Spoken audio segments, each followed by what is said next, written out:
อันนั้นเบอันดามเบเนียนเอเนงคือสิเขามาเบิ่งตัวสรุปแบบสุดท้ายของคอลเลกชันเฮาเด้อวิลเลียมยังใหญ่แบบคอลเลกชันเฮาทั้งหมดในคอเอเนงคือสิมาเกี่ยวกับเดี๋ยวได้ลงถึงเลยแล้วก็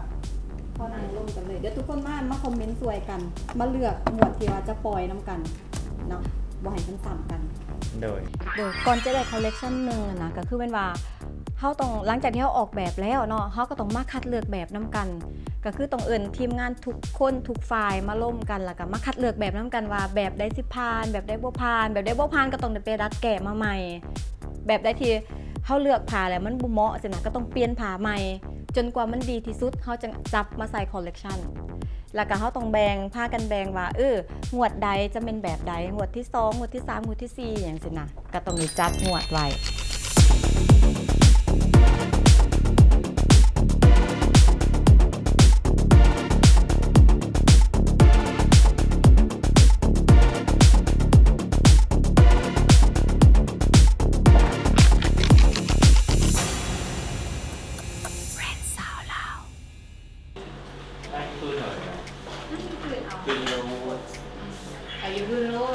โอเคอ่ะเดี๋ยวทีมงานเขาเดี๋ยวมานั่งอันนั้นเลยเด้อเรื่องมากอธิบายเลยค่ะ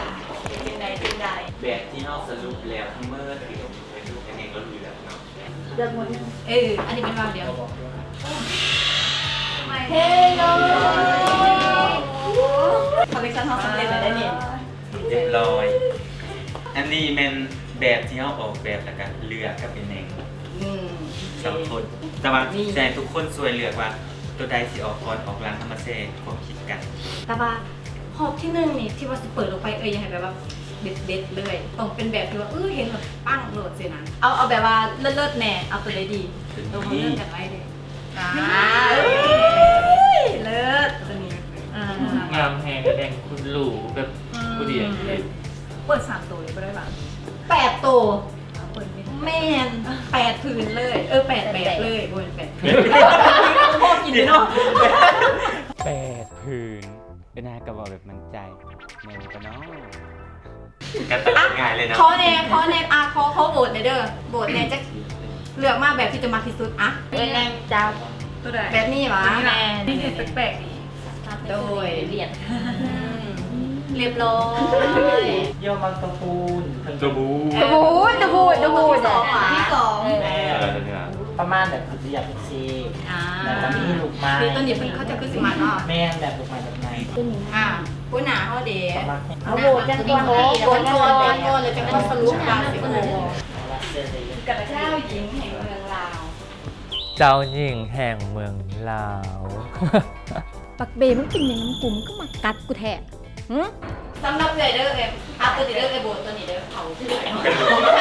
บอกแต่ว่าแพงไหมเมืองแพงไหม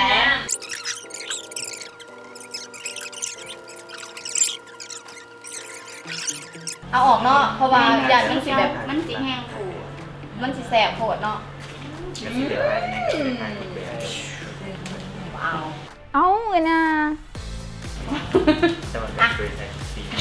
คนใส่คือในซีจ้าสีเขียวอันนี้ก็เบเดสีเขียวให้คุณได้เอาเรื่องมา2แบบเลยเบได้2แบบเลยสำหรับเขาเนาะจ้ะโอ้เสียงหนึ่งดีเรียงกีนี่อย่างวะสนันก็ยังพากันโหไอเบย์ทุกคนหูเป็นแล้วหาบทนั่งลูกยังเหรอลูกแข่งเรียนสำหรับเขาเราจะไม่แน่ว่าอีกนะครับว่าเป็นเนาะเลยคำว่าตัวนี้งามแล้วได้ไหมโอ้ไอเด็กสมจะเป็นอายคอยโอ้ยบักเบ้บักโตแลอันดับ1ของห่านคุณนี่นะขอบใจโตแลแม่สีเดียวกันเอาไปให้ไหนนี่วะเต็มมะนาวยิ้มอย่างเดียวอะ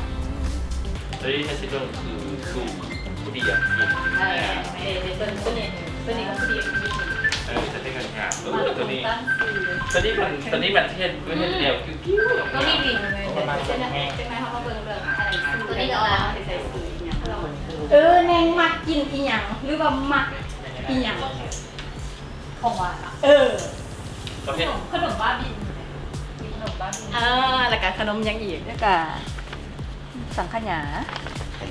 เอาบ่คอลเลคชั่นยามีแล้วเดี๋ยวนี้เอาเป็นแบบขนมลาวบ่สังขยาแล้วก็อีหยังบัวลอยขนมหัวงอกเนาะ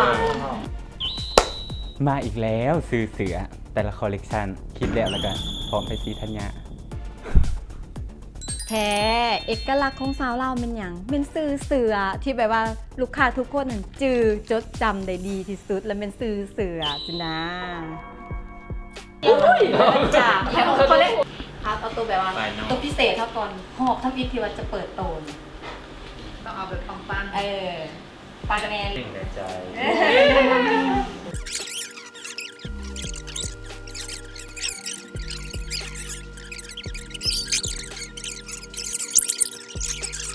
โอเคนะคือว่าเนาะเดี๋ยวสนานเขาเป็นฟิตติ้งบอกเพราะว่าถึงเส้นจะกินจะเห็น เพราะว่าเขาจะคิวเข้าได้ต้องไปฟิตติ้งต้องไปฟิตติ้งมันที่สวยครับ เดินไปเลยสิโลเดี๋ยวงานน้องกินเสือเลยจะให้รออาจจะไม่มันขาดเรื่องตัวนี้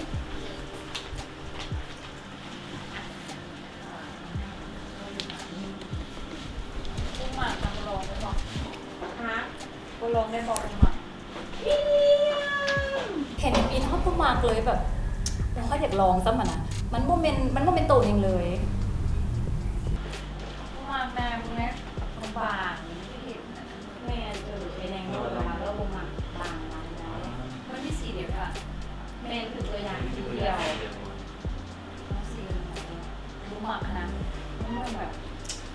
คือแบบทั่วไปแล้วก็แบบมีขายทั่วไปโอ้เป็นเด่น เรื่องอื่นเขาต้องเรียนทางนี้ ด้วยลองเปลี่ยนผ่าก่อนเนาะลองเปลี่ยนผ่าแล้วค่ะเดี๋ยวลองเปลี่ยนใหม่ มันเป็นที่ป้องอะ มันยังเบิ่งทัวร์ไปอยู่ค่ะนะมันยังเบิ่งแบบเขาสามารถซื้อได้ตามห้างทัวร์ไปมันยังบ่เป็นแบบที่ว้าว ลองบนลองนี่เป็นส้มผ่าไหมแบบส้มบนรับเยอะมีนิดเกินหนึ่งค่ะแบบต้องลองลองเลย เมื่อ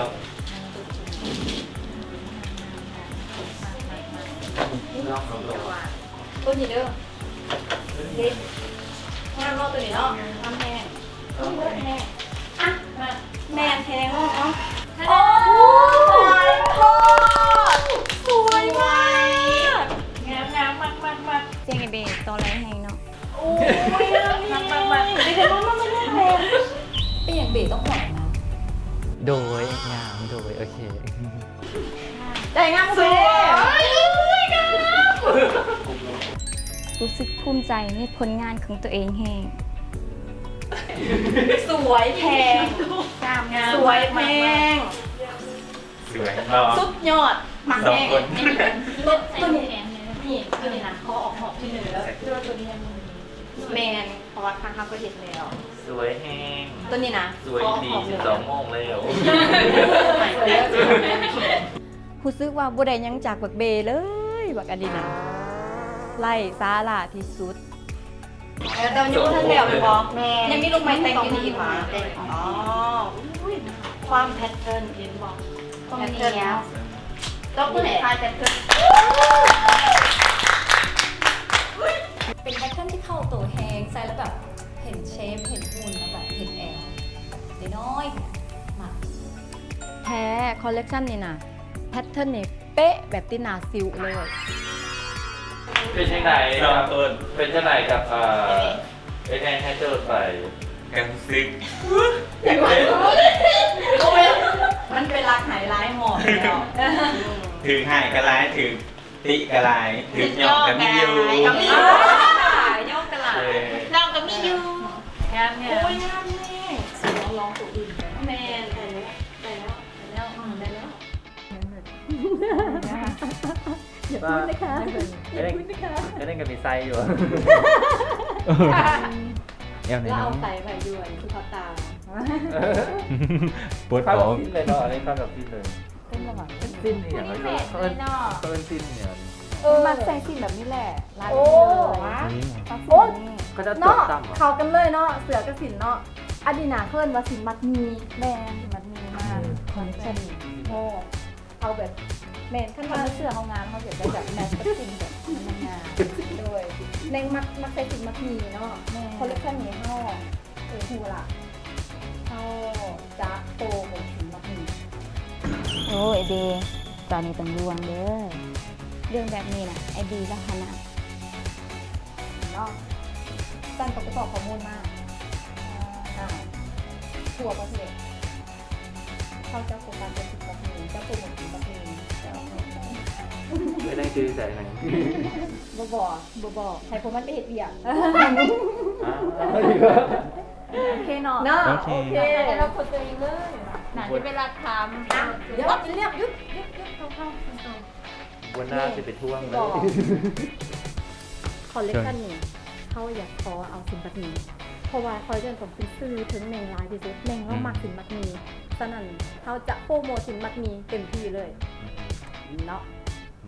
สันดี้ภารกิจหนึ่งแล้วก็เป็นภารกิจที่ด่วนอีกนะจ๊ะมีเงิน ด่วนเด้อด่วนห้ามเจ็บ ห้ามป่วย ห้าม ห้าม ตาย ป่วยห้ามตาย ถามฮักหมอ ถ้าสมมติว่าตายหน้าก็จะเป็นปุ๊บปักตู้ มีเงิน เบ็ด ของมาลง ปีที่เป็นหัวลงเงินขึ้นมาอันได้เลยก็ บักเบน่ะมันตั้งสัวอีหลี โบแม่นว่าไปสมเคราะห์จะเอา มี ไป เงินไปดีเยอะบอจ้า ไม่ได้ หาเลี้ยงไปหายบอ เพราะเราเป็นยังบ่ทันได้มือกล่องเลยยังอยู่ เออ เดี๋ยวมือกล่องเป็นนี่แหละเป็นนี่แหละ ตายแล้ว มีเงินจองไปเลยเด้อ เขาจ้องหรือวะ เอ จ้องไว้แล้ว จองให้เราจองอัน จ้องลูก ก็เอเดนี่หมูหูจะสันหาคำเอียงมาด่าเรามันหลาย โบคงตัวอย่างแบบ โอเค แล้วโอเคเนาะโอ้ยขอบใจแมงไว้ลายเด้อมื้อนี้เด้อขอบใจคือกันมากแฮง แม่ง ดีใจ งามแฮง ดีใจ งามแฮง มื้อนี้ แต่ว่ามีตัวหนึงบ่ผ่านวิลเลียมจ๋า เดี๋ยวไปเก็บ โฮม ขึ้นก่ เบิ อน ร์กจ้า โฮมเบิร์ก โฮมเบิร์กอีกแล้วบ่รับพโนดอีกแล้ว เพื่อตัวไอ้แน่งบลองเหรอ แม่แม่อัน เดี๋ยวเขาลองไปแกะก่อนบางทีมันอาจจะสวย สวย ไม่งั้นสวย สวยทุกมือ สวย อย่าบอกคำว่าส บู ว ล ย ลี่ อย่า บูลลี่ บอกคำว่าแรง สิบอกว่าอยู่นี่นะลมบ่ได้คันลมก็คือถึกเหยียบถึกลุ่ม โอเคเนาะขอบใจเด้อก ลับกันเด้อขอบใจหลายๆขอบใจทีมงานเด้อ โดย เจอกัน เข้า เด้อ ไป เอง การแล้วมันเอาพบกันใหม่ โอเค เดี๋ยวมา บ๊าย ให บา ม่ ย โดยโอเคเนาะกระสันเฮากะได้ภารกิจใหม่เลยเนาะทีมงานเฮาภารกิจไปรีเสิร์ชข้อมูลสินมัดมี วันหน้าสิ เป็นอย่าง คุณน่าสิท่วงเพิ่มเบียร์เพิ่มเบียร์ ท่านจะวนรวมเพื่อยนะก็จะสิคิดพอเรื่องสินตอนใดได้นี่อ้าวตัวมือซ้ำเซ้ยเพิ่น ความดีความสอบ อยากสิเป็นภารกิจของเจ้าเด้อก ะตีผู้ใดอันนั้นเบาผู้นั้นเฮ็ด ผู้ใดเสนอกับผู้นั้นสนอง ผู้ได้เสนอผู้นั้นก็ต้องสนอง มันเป็นปกติอยู่แล้วจือไว้ ปะคิดว่าเฮาขึ้นไปนั่งประชุมกันดีๆแล้วก็สั่งอาหารขึ้นไปนั่งกินเลยทั้งกินทั้งลมกันเลยบาย เงินเบิดเดี๋ยวตัวนี้ต้องอาศัยข้างในนะ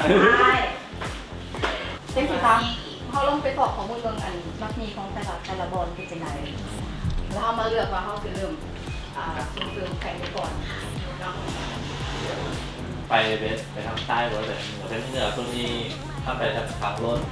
ตรงนี้ทางมัน แต่คือว่าเนาะขั้นว่านี่ฟังก่อนขั้นว่าถึงมักมีนะคือเทนจะสินสะพายแหละคือเทนจะสินสะพายเขาลงสอบข้อมูลสินสะพายบนคิดว่า ทางบุรีรัมย์จะพาย โอ้ยอันนี้โบเมนบานเจ้าแหละว่าจะไหนมีเงินเจ้าว่าเจ้าได้สบายแถวนั้น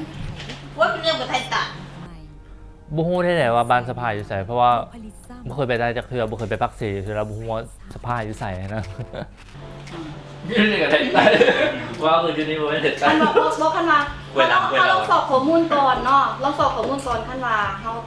แต่ละบอลเนี่ยมันเป็นแบบใดขั้นเขาจะเลือกแขวงใดเขากับสิบุกไปแขวงนั้นเลย ไปหาชาวบ้านที่ว่าเขาเจะตำสินตัวจริงเลยเขาจะไปออกแบบสวยพระเจ้า บ้านห้าแล้วเนี่ย ไล่ยังกับเป็นของเขากับเป็นของชาวบ้านแหละเพียงแต่ว่าเขาไปสวยอะแดปนั่นนี่ให้มันมีสีสันขึ้นมาการผสมสีการผสมลายอีกเพิ่มเติมอีกน้อยหนึ่งสินะเขาเอามาออกแบบสินสวยแล้วเขาก็สวยโฆษณาสินบ้านนั้นน้ำสินะ พอดีได้ยินแมงว่าแนงมักสินมัดหมีก็เลยร่วมกับทีมงานว่าเขาต้องไปสอกสินมัดหมีและสันนะก็เลยปิ๊งไอเดียออกมาว่าข้าจังแต่ละคอลเลกชันนะเขาจะไปโปรโมทสินแต่ละแขวงสินแต่ละประเภทสินะก็เลยคอลเลกชันนี้เลือกเป็นว่าเลือกเอาสินมัดหมีจากบานสะพายมาโปรโมท ข้อมูลเนี่ยเพื่อจะเป็นคนชอบเลย ข้อมูลในนั้นแบบ มีอะไรประมาณ กาเริ่มต้นก็จะเป็นสินมัดหมีทั่วประเทศนี่แหละอยู่แขวงใดเป็นแบบนั้นคือคอลเลกชันนี้เขาจะเอาแต่สินมัดหมีเบิร์ดคอลเลกชันเลยซัพพอร์ตสินมัดหมีคอลเลกชันเนาะประมาณนี้สิแหละ เขาว่าแท้เด้อเบเขาเห็นแล้วหูซึกคีนหูคีนตาเฮาอันหน้าหันกับบักใหญ่แม้หันก็ใส่อันใหญ่หันก็บ่ได้ซั่นบ่ใส่แต่อันน้อยๆหันก็บ่สมกันกับหน้าแต่บ่ ก็กูหน้ายาวนะเนี่ยเอาแม่สั้นๆมาให้กูใส่มันก็เหลือเลยโอ้อิน เอ้าผิดซ้ำเมตรก็ให้ใส่ฟรียังบ่ได้อีกซ้ อุ้ยงามภายงามรุ่นลูกเนาะแล้วสิโก แปลกเด่นขึ้นมาก เริ่มมันดูให้คือมันธรรมดา แมนคอลเลกชันนี้มันบอธรรมดาก็คือโมเมนต์ธรรมดา คือธรรมดาไปเอาไปแม่งมาแล้ว ไปนำเพื่อไปว่าเขาไปเบิ่งเส้นไหมสีผ้าไหมสีตัวใดว่าคอลเลกชันนี้มีกลุ่มยังแน่เอาไหว้เพิ่นเลยเอาไหว้ชาวบ้านเลย แต่ว่าเขามาเสริม อันนี้เป็นมัดมีซ้ำเนื้ออันนี้นะมัดมีซิ่งควงหมออันนี้ แม่น มันก็จะเป็นคนละสไตล์คนละฟิลกัน แต่ว่าหนูกระง่ามมันมีกระง่ามอีกแบบหนึ่งแต่ว่าเขาต้องเลือกซัพพอร์ตเป็นอันนั้น พอลองก่อนลองก่อนว่าเขาจะเอาตัว แล้วจะตัวของมันตัวสุดท้ายงาม ถ้าฉันทำเขาจะเปลี่ยนจากตัวนี้ก่อน สรุปก็คือเขาจะไปจะ แต่เนี่ยยังหาว่า ตอนนั้นก็คือแปลว่าอยากดึงผมนะครับตบซ้ายตบขวาเป็นสัง นี่ อ้าว มึงค้าง ตัวคนเลี้ยงเดี๋ยวลองเรือนให้เบิ่งแหน่ ขี่โมกไปจ้า เสื้อกันยางคนสร้างกัน สรุปก็คือไป สะพาย สะพาย ชุดลง ถ้าที่ไปเมื่อไห ที่ไหน ร่ โอ้ยก็ตอนเราไปเรื่อยแต่ได้นี่เพราะว่าเวลามันมีหน่อย เพราะว่าเขาต้องมีเวลาให้สวัสดิ์ไปทำ สำหรับเอื้อยนะเฮ็ดได้ทุกอย่างเพื่อแบรนด์สาวลาวก่อนแล้วก็ไป ไม่มีบ้านยังหรอหรือว่าไปถ่ายอาทิตย์นี้เลยเนาะถ่ายอาทิตย์นี้เลยไม่จะว่าอันนี้เงินเงินตัวบัตเจ็ตสำหรับของเขาผิดแล้วอันนี้จะขึ้นว่าอันนี้จะไปอีกร้านหมอกอยู่แต่ว่าเพื่อนมันจะไปไปลงเลยเป็นเลยเป็นเลย เด็ดแลนด์ เพราะมันยืนถ่ายรูปยืนนี่คือคนอีดา โอ้ยเราเบียร์ ก็อีดา